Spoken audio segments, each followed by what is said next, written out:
रमज़ान का मुक़द्दस महीना चल रहा था। पूरे शहर में इबादतों का माहौल था। मस्जिदें नूर से रोशन थीं और हर कोई अपने गुनाहों की माफ़ी मांगने में मशगूल था। लेकिन इसी पाक महीने में एक ऐसा गुनाह दबे पांव पनप रहा था जिसे सुनकर हर कोई कांप उठे।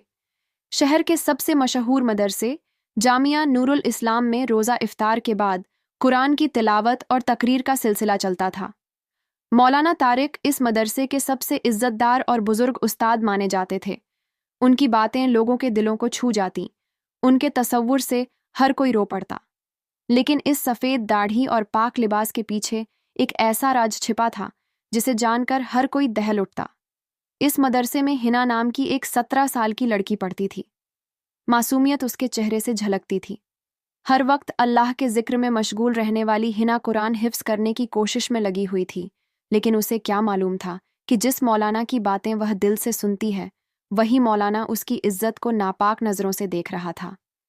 इफ्तार की रात रमज़ान की 17वीं रात थी। मदरसे में सभी लड़कियां और तालिबा इफ्तार के बाद तरावीह में मशगूल थे। मौलाना तारिक ने हिना को आवाज़ लगाई, बेटी, ज़रा मेरी तिलावत के बाद कुछ मसाइल समझने आ जाओ, तुम्हारी तजवीद में कुछ कमी है। हिना ने सिर झुका लिया। जी मौलाना साहब। लेकिन उसे क्या पता था कि यह बस एक बहाना था। मौलाना की नीयत कुछ और थी। लेकिन यह सब जानने से पहले आप वीडियो को लाइक और चैनल को सब्सक्राइब ज़रूर कर दें दोस्तों। ऐसी वीडियो बनाने में बहुत मेहनत लगती है, तो चैनल को सब्सक्राइब करके ही आगे बढ़ें। आइए देखते हैं। यह वीडियो। हिना ने सिर झुका लिया और धीरे धीरे मदरसे के उस कमरे की तरफ बढ़ने लगी जहां मौलाना तारिक ने उसे बुलाया था। रमज़ान की 17वीं रात थी। पूरा मदरसा तरावीह में मशगूल था। हिना को इस बात का अंदाज़ा भी नहीं था कि उसकी मासूमियत के साथ क्या होने वाला है। मौलाना तारिक के कमरे के बाहर पहुंचते ही हिना ने हल्की सी दस्तक दी। अंदर से उनकी भारी आवाज़ आई, आ जाओ बेटी। हिना अंदर गई तो मौलाना कुरान खोले हुए बैठे थे। कमरे में हल्की सी इत्र की महक थी। हिना ने सर झुकाकर सलाम किया। मौलाना तारिक ने मुस्कुराते हुए कहा, माशा अल्लाह, बहुत फरमाबरदार बच्ची हूँ। बैठो, तुम्हारी तजवीद के कुछ अहम मसले समझाने हैं। हिना पास रखे तख्त पर बैठ गई। मौलाना तारिक ने कुरान के कुछ पन्ने पलटे और धीरे धीरे हिना की ओर करीब खिसकने लगे। हिना को कुछ अजीब सा महसूस हुआ, लेकिन उसने कुछ नहीं कहा।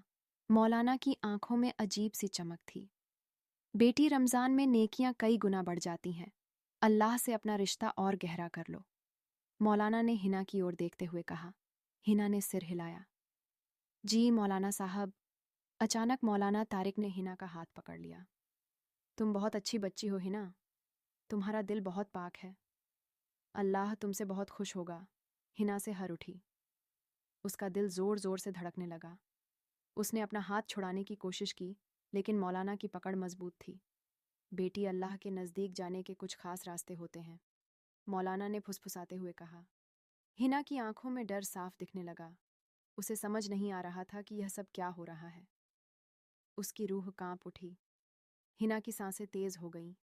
उसके दिल की धड़कनें इतनी तेज थीं कि उसे लगा पूरा कमरा उनकी आवाज़ से गूंज रहा है। उसने अपनी कलाई को झटके से छुड़ाने की कोशिश की, लेकिन मौलाना तारिक की पकड़ मजबूत थी। मौलाना साहब, यह क्या कर रहे हैं? उसकी आवाज़ कांप रही थी। मौलाना तारिक ने गहरी सांस ली और हल्की मुस्कान के साथ बोले, बेटी, अल्लाह के नज़दीक जाने के कुछ खास रास्ते होते हैं। हर कोई उन तक नहीं पहुंच सकता, लेकिन तुम खास हो, बहुत खास। हिना का चेहरा पीला पड़ गया। उसने अपने इर्द गिर्द देखा। कमरा छोटा था। बाहर से किसी की भी नज़र यहाँ नहीं पड़ सकती थी। उसने हिम्मत जुटाकर फिर से अपना हाथ खींचा और इस बार वह मौलाना की पकड़ से आज़ाद हो गई। मुझे जाना है। हिना घबराई हुई खड़ी हो गई। मौलाना तारिक के चेहरे पर कोई शिकन नहीं थी, बल्कि उनकी आंखों में एक अजीब सा सुकून था, जैसे वह पहले भी ऐसा कर चुके हों। उन्होंने लंबी सांस लेते हुए कहा, इतनी जल्दी क्या है बेटी? बैठो, मैं तुम्हें एक बहुत अहम बात बताने वाला था। हिना अब तक समझ चुकी थी कि कुछ बहुत गलत हो रहा है। उसके अंदर डर के साथ साथ गुस्सा भी था। वह झटके से दरवाजे की तरफ बढ़ी, लेकिन तभी मौलाना की आवाज़ ने उसके कदम रोक दिए। अगर किसी को बताया तो अंजाम बहुत बुरा होगा। हिना थम गई। उसने मुड़कर देखा। मौलाना की आंखों में अब नरमी नहीं, बल्कि एक खतरनाक सख्ती थी। कोई मानेगा नहीं। हिना, मैं कौन हूँ? जानते हो ना, पूरे मदरसे में मेरी इज्जत है। लोग मेरी एक बात को कानून मानते हैं। अगर तुमने मुंह उन्होंने लंबी सांस लेते हुए कहा, इतनी जल्दी क्या है बेटी, बैठो। मैं तुम्हें एक बहुत अहम बात बताने वाला था। हिना अब तक समझ चुकी थी कि कुछ बहुत गलत हो रहा है। उसके अंदर डर के साथ साथ गुस्सा भी था। वह झटके से दरवाजे की तरफ बढ़ी, लेकिन तभी मौलाना की आवाज ने उसके कदम रोक दिए। अगर किसी को बताया तो अंजाम बहुत बुरा होगा। हिना थम गई। उसने मुड़कर देखा। मौलाना की आंखों में अब नरमी नहीं, बल्कि एक खतरनाक सख्ती थी। कोई मानेगा नहीं हिना। मैं कौन हूं, जानते हो ना। पूरे मदरसे में मेरी इज्जत है। लोग मेरी एक बात को कानून मानते हैं। अगर तुमने मुझ पर इल्जाम लगाया तो लोग तुमको गलत समझेंगे। तुम्हारे माँ बाप पर भी असर पड़ेगा। हिना की आंखों में आंसू भर आए। उसे लग रहा था जैसे किसी ने उसकी आवाज छीन ली हो। मौलाना आराम से अपनी कुर्सी पर बैठ गए और मुस्कुराते हुए बोले, अब सोचो हिना, जो करना है सोच समझ करना। हिना के पांव जैसे जमीन में जम गए थे। क्या वह चुप रहेगी या इस हैवानियत के खिलाफ आवाज उठाएगी? हिना की आंखों में आंसू थे, लेकिन उसके दिल में गुस्से की एक चिंगारी भी जल उठी थी। उसे मौलाना तारिक के शब्द अब भी कानों में गूंज रहे थे, अगर किसी को बताया तो अंजाम बहुत बुरा होगा। वह कांपते हुए दरवाजे के पास खड़ी थी। उसके पांव जैसे जमीन से चिपक गए थे। लेकिन तभी मदरसे की मस्जिद से अजान की आवाज आई, हया अल सलाह, हया अल फलाह। यह आवाज उसे होश में लाने के लिए काफी थी। उसने फौरन दरवाजा खोला और बाहर की तरफ भागी। हिना मौलाना तारिक ने उसे रोकने की कोशिश की, लेकिन वह तेजी से मदरसे के गलियारे में निकल आई। बाहर तरावीह की नमाज चल रही थी। हर कोई सजदे में झुका हुआ था। हिना की आंखों से आंसू बह रहे थे। वह सीधे अपने कमरे में गई और दरवाजा अंदर से बंद कर लिया। खुद से जंग हिना खुद को आईने में देखने लगी। उसे अपनी हालत पर यकीन नहीं हो रहा था। क्या यह सच में हुआ क्या? मौलाना साहब, वो खुद से सवाल कर रही थी। उसकी आत्मा चिल्ला रही थी कि उसे यह सब किसी को बताना चाहिए, लेकिन कैसे, कौन उसकी बात मानेगा? मौलाना तारिक सिर्फ एक उस्ताद नहीं थे, वह पूरे शहर के सबसे सम्मानित मौलाना थे। मदरसे के बच्चे उन्हें वालिद पिता की तरह मानते थे। अगर वह कुछ कहेगी तो क्या लोग उसकी बात पर यकीन करेंगे? या अल्लाह, मुझे क्या करना चाहिए? हिना ने रोते हुए हाथ उठा दिए। मौलाना तारिक का डर। उधर मौलाना तारिक अपने कमरे में बेचैन होकर टहल रहे थे। उन्होंने पहली बार किसी लड़की को इतनी आसानी से नहीं छोड़ा था। अगर इसने किसी को बता दिया तो वह सोच में पड़ गए। हिना डर सकती थी, लेकिन क्या वह चुप रहेगी? अगली सुबह सुबह फज्र की अजान के साथ हिना ने फैसला कर लिया था, वह अब और नहीं डरेगी। लेकिन उसे नहीं पता था कि मौलाना तारिक इतनी आसानी से हार मानने वालों में से नहीं थे। सुबह की पहली किरण के साथ हिना ने फैसला कर लिया था, वह अब और नहीं डरेगी। लेकिन यह इतना आसान नहीं था। पूरे मदरसे में मौलाना तारिक की इज्जत थी। उन्हें लोग एक नेक इंसान समझते थे।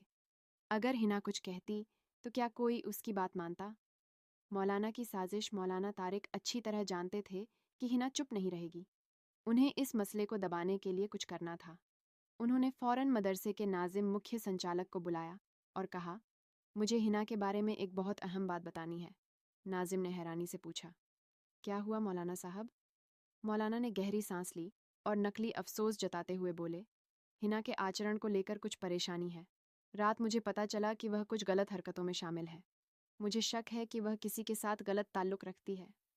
नाजिम चौंक गए। क्या यह कैसे हो सकता है? मौलाना ने सिर झुका लिया। हमारी जिम्मेदारी है कि मदरसे का माहौल पाक रहे। मुझे डर है कि वह दूसरी लड़कियों पर भी बुरा असर डाल सकती है।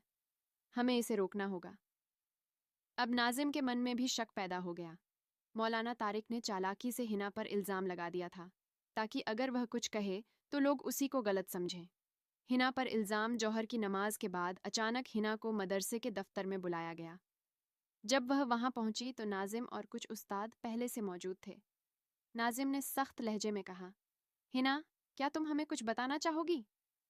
हिना ने चौंक कर पूछा, क्या मतलब?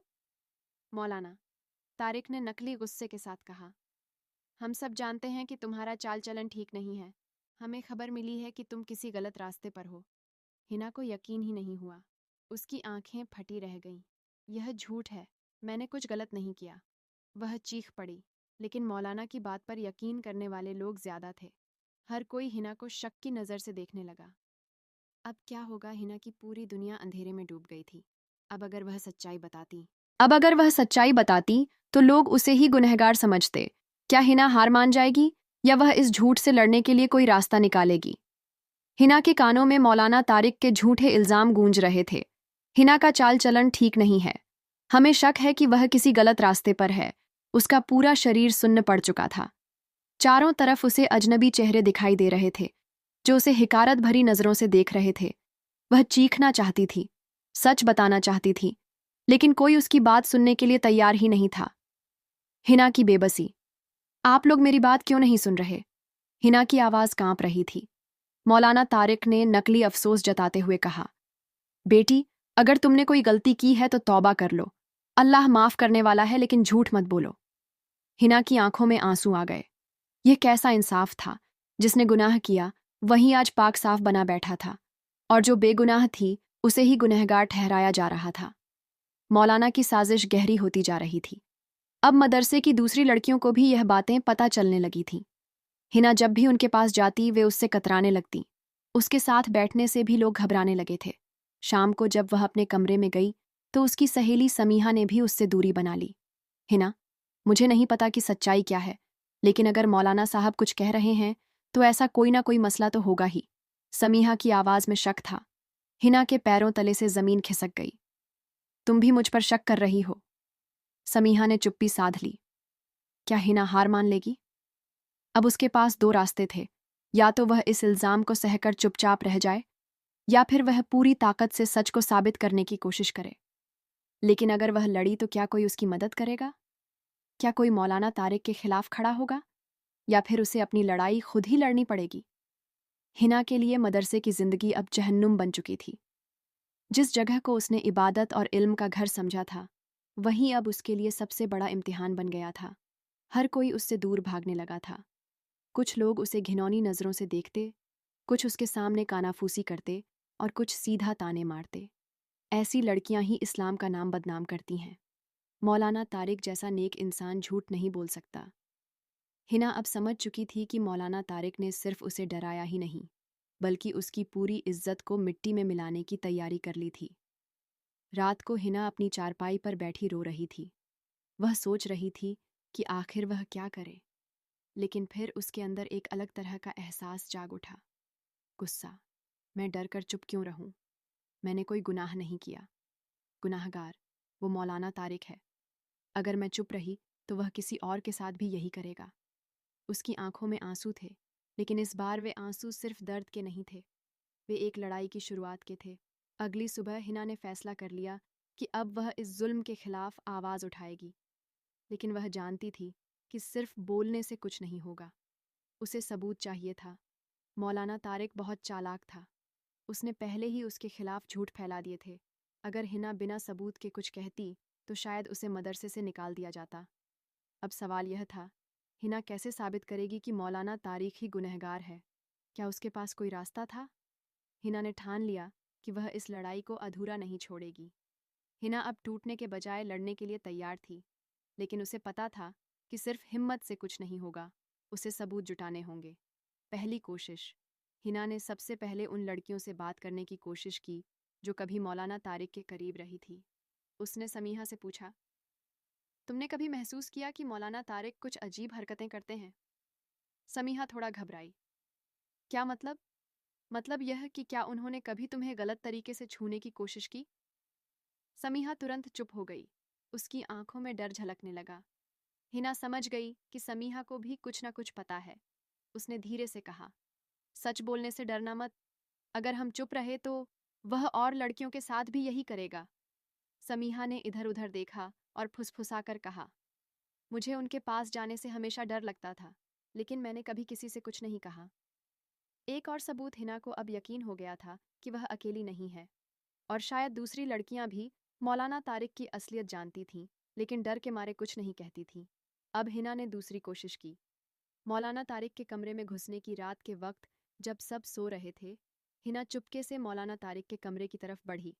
दरवाज़ा बंद था, लेकिन अंदर से कुछ आवाज़ें आ रही थीं। अभी तो बस एक को फंसाया है, अगली लड़की का इंतज़ाम भी करना है। हिना का दिल जोरों से धड़कने लगा। क्या उसके कानों ने सही सुना? उसने दरवाजे की दरार से झांकने की कोशिश। मौलाना तारिक फोन पर किसी से बातें कर रहे थे। हिना की बात मत करो, वो अब ज्यादा दिन यहां नहीं रहेगी, मैंने इंतजाम कर लिया है। हिना को एक झटका लगा। मतलब? मौलाना उसे मदरसे से निकलवाने की साजिश रच रहे थे। अब हिना को पक्का यकीन हो गया था कि वह सही थी, लेकिन उसके पास अभी भी सबूत नहीं था। अब उसे अगला कदम क्या उठाना चाहिए? क्या वह किसी से मदद मांगेगी या खुद ही सबूत इकट्ठा करने की कोशिश करेगी? हिना के कानों में मौलाना तारिक की बातें गूंज रही थीं। हिना ज्यादा दिन यहां नहीं रहेगी, मैंने इंतजाम कर लिया है। उसके शरीर में सिहरन दौड़ गई। मौलाना तारिक उसे मदरसे से निकालने की साजिश रच रहे थे, लेकिन अब हिना ने भी ठान लिया था कि वह हार नहीं मानेगी। अब यह सिर्फ उसकी इज्जत की बात नहीं थी, यह इंसाफ की लड़ाई थी। अब हिना को यह तय करना था कि वह मौलाना तारिक को बेनकाब कैसे करे। उसे कुछ ऐसा करना था जिससे सिर्फ वह ही नहीं, बल्कि पूरा मदरसा उसकी सच्चाई देख सके। रात के वक्त जब सब सो रहे थे, हिना धीरे धीरे मदरसे की दालान में पहुंची। वहां एक कोना था जहां मौलाना तारिक अक्सर फोन पर बातें किया करते थे। हिना ने सोचा, अगर वह उनकी बातचीत रिकॉर्ड कर ले तो यह सबसे बड़ा सबूत होगा। हिना ने अपना पुराना फोन निकाला और उसे उस कोने में छुपा दिया जहां मौलाना तारिक अक्सर खड़े होकर बात करते थे। उसने रिकॉर्डिंग ऑन कर दी और अल्लाह से दुआ करने लगी कि उसकी चाल कामयाब हो जाए। सुबह होते ही मौलाना तारिक फिर से वहां आकर फोन पर बात करने लगे। हिना ने दूर से उनकी आवाज सुनी। लड़की अब ज्यादा दिन नहीं रहेगी, सबको यकीन दिला दिया है कि वह बदचलन है, बस एक आखिरी वार करना है। हिना की आंखें गुस्से से लाल हो गईं, तो यह मेरी जिंदगी तबाह करने की पूरी तैयारी कर चुका है। जब मौलाना तारिक वहां से चले गए, हिना ने जल्दी से जाकर अपना फोन उठाया और सुना। सब कुछ रिकॉर्ड हो चुका था। अब क्या होगा? अब हिना के पास सबूत था, लेकिन क्या वह इसे आसानी से सबके सामने ला पाएगी? क्या मौलाना तारिक उसे ऐसा करने देगा या फिर उसके खिलाफ कोई और साजिश रची जाएगी? हिना का दिल तेजी से धड़क रहा था। उसके हाथ में वह सबूत था जो मौलाना तारिक की असलियत सबके सामने ला सकता था, लेकिन वह जानती थी कि यह काम आसान नहीं होगा। सुबह की नमाज के बाद हिना मदरसे की बड़ी मस्जिद के बाहर खड़ी थी। लड़कियों और कुछ उस्तादों का आना जाना लगा हुआ था। तभी उसने देखा, मौलाना तारिक धीरे धीरे उसी तरफ बढ़ रहे थे। हिना ने एक गहरी सांस ली और तेजी से आगे बढ़ी। उसने कुछ लड़कियों और उस्तादों को इकट्ठा किया और कहा, मुझे आप सबको कुछ बहुत ज़रूरी सुनाना है। लोग चौंक गए। कुछ लड़कियां आपस में कानाफूसी करने लगीं, लेकिन हिना ने बिना रुके अपना फ़ोन निकाला और रिकॉर्डिंग प्ले कर दी। मौलाना तारिक की आवाज़ गूंज उठी। लड़की अब ज़्यादा दिन नहीं रहेगी, सबको यकीन दिला दिया है कि वह बदचलन है, बस एक आखिरी वार करना है। मौलाना तारिक जो अभी अभी वहां पहुंचे थे, जैसे बिजली के झटके से कांप उठे। उनकी आंखें फैल गईं और वह हड़बड़ाकर बोले, यह झूठ है, यह सब झूठ है। लेकिन भीड़ में खड़े लोगों के चेहरे पर गुस्सा दिखने लगा था। कुछ लड़कियों ने डरते डरते हिना की तरफ देखा और फिर एक एक कर बोलने लगी, मौलाना तारिक ने मेरे साथ भी अजीब हरकतें की थीं। उन्होंने मुझे कई बार अपने कमरे में अकेले बुलाया था। मौलाना तारिक की हालत खराब हो गई। अब उनका झूठ ज्यादा देर तक नहीं टिक सकता था। लेकिन मौलाना तारिक इतनी आसानी से हार मानने वालों में से नहीं थे। उन्होंने तुरंत कुछ लोगों को इशारा किया। उनके चेलों को अचानक भीड़ में से दो आदमी आगे बढ़े और चिल्लाए, ये लड़की झूठ बोल रही है, ये सब इस्लाम को बदनाम करने की साजिश है। भीड़ में हलचल मच गई। कुछ लोग मौलाना तारिक के समर्थन में बोलने लगे, जबकि कुछ हिना की तरफदारी कर रहे थे। क्या हिना बच पाएगी? अब सवाल यह था, क्या हिना इस साजिश से खुद को बचा पाएगी? क्या लोग मौलाना तारिक की हकीकत को मानेंगे या उसे ही गुनहगार ठहराएंगे? क्या हिना को मदद से निकाल दिया जाएगा या उसे इंसाफ मिलेगा? मस्जिद के बाहर हलचल तेज हो चुकी थी। लोग दो गुटों में बंट गए थे। कुछ हिना की बात मानने को तैयार थे, तो कुछ मौलाना तारिक की तरफदारी कर रहे थे। मौलाना तारिक गुस्से से कांप रहे थे। उन्होंने ऊंची आवाज में कहा, यह लड़की झूठ बोल रही है, ये सब मेरे खिलाफ एक साजिश है। उनके चेलों ने भी उनका समर्थन किया। इसने खुद को बदनाम कर लिया है और अब मौलाना पर इल्जाम लगा रही है। लेकिन हिना डरने वाली नहीं थी। उसने चीख कर कहा, अगर मैं झूठ बोल रही हूं तो इस रिकॉर्डिंग में आपकी आवाज कैसे आई? मौलाना लोगों के चेहरे पर हैरानी थी। मौलाना तारिक के समर्थकों ने भी एक दूसरे की तरफ देखा। अगर मैंने झूठ बोला है तो आप सबके सामने कुरान पर हाथ रखकर कसम खाइए कि आपने कभी किसी लड़की के साथ गलत हरकत नहीं की। यह सुनते ही मौलाना तारिक के चेहरे का रंग उड़ गया। तभी भीड़ में से एक और लड़की आगे आई। समीहा उसकी आंखों में डर था, लेकिन उसने हिम्मत करके कहा, हिना झूठ नहीं बोल रही। मौलाना तारिक ने मेरे साथ भी गलत करने की कोशिश की थी। अब भीड़ की शक्ल बदलने लगी थी। कई और लड़कियों ने सिर झुका लिया। यह इशारा था कि वे भी कुछ छुपा रही थीं। मौलाना तारिक अब पूरी तरह फंस चुके थे। उनकी सांसें तेज हो गईं। उनके चेले भी पीछे हटने लगे। लेकिन तभी मौलाना तारिक ने एक खौफनाक चाल चली। उन्होंने जोर से चिल्लाकर कहा, यह सब मुझे फंसाने की साजिश है। अगर मैंने गुनाह किया है तो अल्लाह मुझे इसी वक्त सजा दे। लोग सहम गए। मौलाना ने आसमान की तरफ हाथ उठाए और दुआ करने लगे। भीड़ पर असर होने लगा था। अब क्या होगा? क्या मौलाना तारिक की चाल कामयाब होगी? क्या लोग फिर से हिना को गलत समझ लेंगे या फिर किसी और का राज भी खुलेगा? मौलाना तारिक ने आसमान की तरफ हाथ उठाए और चीख कर कहा, या अल्लाह, अगर मैंने कोई गुनाह किया है तो मुझे इसी वक्त सजा दे। लोग सहम गए। कुछ ने अपने सिर झुका लिए तो कुछ सोच में पड़ गए। मौलाना की इस चाल का असर दिखने लगा था। हिना जानती थी कि अगर अब उसने कुछ नहीं किया तो मौलाना तारिक एक बार फिर लोगों की आंखों में धूल झोंक देंगे। उसने भीड़ की तरफ देखा और ऊंची आवाज में कहा, अगर आप सबको अभी भी यकीन नहीं है तो क्यों ना मदरसे की तमाम लड़कियों से पूछा जाए। क्यों ना सबको मौका दिया जाए कि वे खुलकर सच बोले। लोगों ने एक दूसरे की तरफ देखा। तभी एक और लड़की भीड़ में से आगे बढ़ी। उसका नाम रुखसार था। उसकी आंखों में आंसू थे। उसने कांपती आवाज में कहा, मैं भी अब और नहीं छुपा सकती। मौलाना तारिक ने मेरे साथ भी ऐसा किया था। अब माहौल पूरी तरह बदल चुका था। मौलाना तारिक को समझ नहीं आया कि अब क्या करें। उनकी चाल उल्टी पड़ चुकी थी। अब उनके खिलाफ 2 नहीं बल्कि 3 गवाह खड़ी थीं। भीड़ में से किसी ने कहा, इस आदमी को अब और झूठ बोलने की जरूरत नहीं। यह गुनहगार है। दूसरे ने कहा, इसे कानून के हवाले कर देना चाहिए। मौलाना की आखिरी कोशिश। लेकिन मौलाना तारिक अभी भी हार मानने को तैयार नहीं थे। उन्होंने गुस्से में चीख कर कहा, तुम सब गुमराह हो चुके हो। ये लड़कियां झूठ बोल रही हैं। अगर मैंने कुछ गलत किया होता तो अल्लाह मुझे अभी इसी वक्त सजा देता। तभी अचानक मस्जिद के बड़े दरवाजे पर एक जोरदार आवाज हुई। सबने मुड़कर देखा। दरवाजा हवा से इतनी जोर से बंद हुआ था कि जैसे कोई ताकतवर हाथ उसे धक्का देकर बंद कर गया हो। भीड़ में से किसी ने सहम कर कहा, अल्लाह का इशारा देखो, यह आदमी सच में गुनहगार है। मौलाना तारिक के चेहरे पर पसीना आ गया। अब क्या होगा? क्या मौलाना तारिक को सजा मिलेगी क्या? और लड़कियां भी सामने आएंगी या फिर मौलाना किसी और चाल के साथ वापस आएंगे? मस्जिद के बड़े दरवाजे की जोरदार आवाज से हर कोई सन्न रह गया। लोग एक दूसरे की तरफ देखने लगे। कुछ की आंखों में डर था, कुछ के चेहरे पर गुस्सा। मौलाना तारिक की हालत खराब हो चुकी थी। उनके चेले भी अब सहमे हुए थे। जो लोग कुछ मिनट पहले तक मौलाना के समर्थन में खड़े थे, अब वे भी खामोश हो चुके थे। सच्चाई की लहर। हिना ने मौलाना तारिक की आंखों में देखा और कहा, अब भी इनकार करोगे मौलाना? तभी भीड़ में से एक और लड़की आगे आई। यह सैयमा थी, वह लड़की जो हमेशा डरी सहमी रहती थी। उसकी आंखों में आंसू थे, लेकिन आज वह चुप नहीं रह सकती थी। मैंने भी बहुत सहा है। मौलाना ने मेरे साथ भी गलत किया था। अब तक 4 लड़कियां सामने आ चुकी थीं। और भी कोई है जो सच बताना चाहती हो?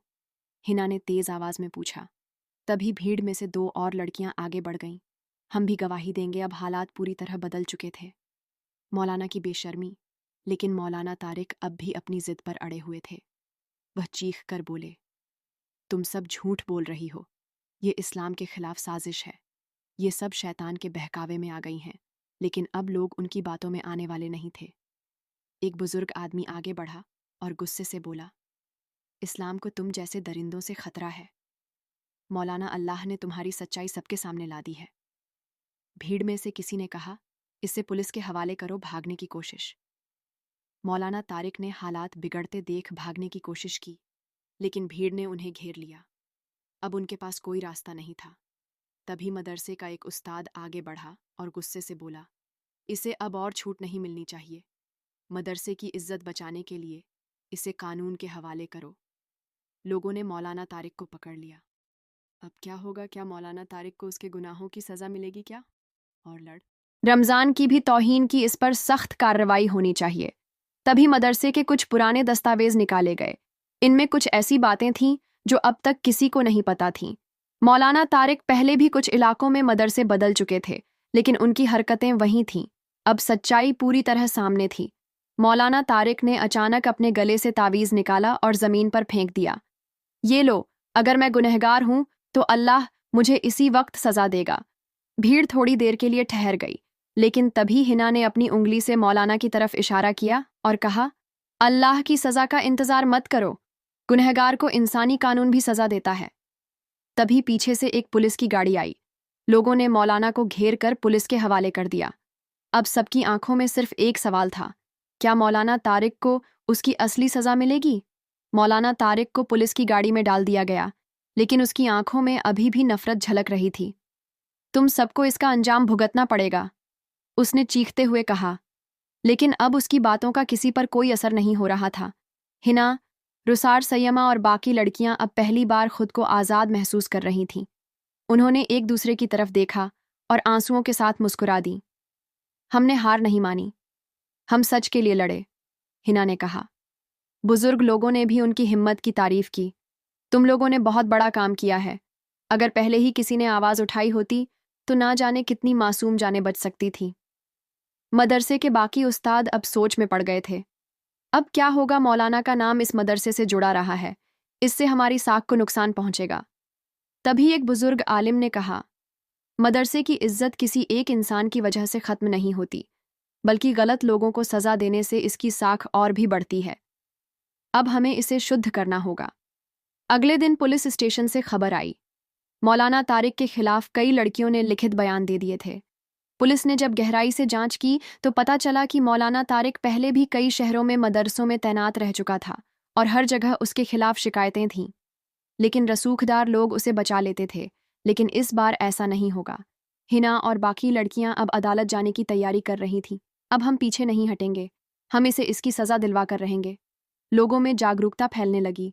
मस्जिदों और मदरसों में अब इस बात पर चर्चा होने लगी कि हमें ऐसे दरिंदों को छुपाने की बजाय उनके खिलाफ आवाज़ उठानी चाहिए। अब क्या होगा? क्या अदालत मौलाना तारिक को सख्त सज़ा देगी? क्या और लड़कियां भी सामने आएंगी या फिर कोई नया मोड़ आएगा? मौलाना तारिक अब जेल की सलाखों के पीछे था।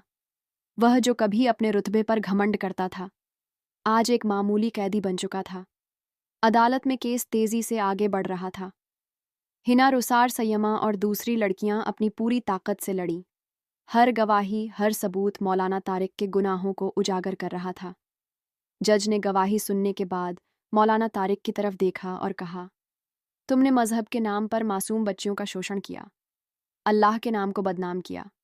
तुम पर लगे सभी आरोप सही साबित हो चुके हैं। पूरा कोर्ट रूम खामोश था। फिर जज ने फैसला सुनाया, मौलाना तारिक को उम्र कैद की सजा दी जाती है। जैसे ही फैसला सुनाया गया, मौलाना तारिक की आंखों में डर दिखने लगा। नहीं, मुझे फंसाया गया है, मैं बेगुनाह हूं, वह चीख रहा था। लेकिन अब उसकी चीखों की कोई कीमत नहीं थी। सिपाही उसे घसीटते हुए बाहर ले गए। हिना, रुसार सय्यमा और बाकी लड़कियों की आंखों में आंसू थे, लेकिन यह आंसू दर्द के नहीं, इंसाफ के थे। हम डर कर चुप नहीं रहे और इसी वजह से आज हमें इंसाफ मिला, हिना ने कहा। मदरसे में भी बदलाव आया। अब वहां की पढ़ाई के साथ साथ बच्चियों की सुरक्षा पर भी ध्यान दिया जाने लगा। सबक जो हमेशा याद रहेगा, यह कहानी सिर्फ मौलाना तारिक की सजा की नहीं थी। यह उन हजारों मासूम लड़कियों की हिम्मत की कहानी थी जिन्होंने सच के लिए अपनी आवाज़ उठाई, और अब यह आवाज़ कभी नहीं दबेगी। दोस्तों, इस वीडियो में इतना ही। अगर आपको यह वीडियो पसंद आया तो इसे लाइक करें।